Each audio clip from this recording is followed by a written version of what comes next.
fyrstu viðbrögð eftir þennan leik? Bara mjög gott að ná í sigurinn og bara góð frammistaða fannst mér liðinu á dag. Það eru einhverja 10 mínútur frá því leikurinn er búinn, þeir eru hérna ennþá að, hvernig er að hlusta á þetta? Þetta er bara sturlað sko, bara að mínum mati bara háværustu og bestu stuðningsmenn landsins og bara svona á þetta bara að vera. Hvernig var að spila fyrir framan þetta, þessi stemningu? Bara ótrúlega skemmtilegt sko, bara þetta er einhver leikt að koma í síkið og þetta var bara mjög gaman. Hverju breyttu þið svona á milli leikja?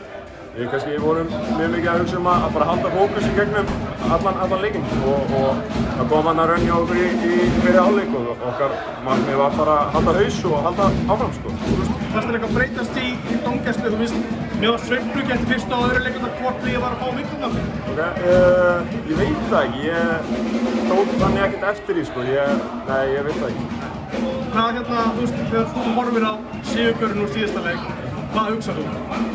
Bara gott skot í Hilmari sko, Hilmar er bara frábær leikmaður og þú veist. Þú lefðir að kemja þess að? Nei, og þú veist, þetta var mikið talað þetta og það er allt í góðu en þú veist, það er búið núna. Í mómentinu hugsaðu þér skref?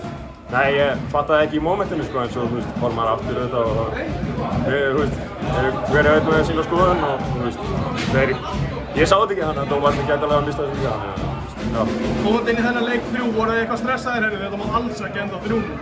Nei, við ætlum ekki að tapa 3-0 og við ætlum okkar alltaf að fara aftur í Garðabæinn og við komum bara tilbúin til leiks og sýndum okkar rétt handinn. Hvað þurfum við að gera í leik 4?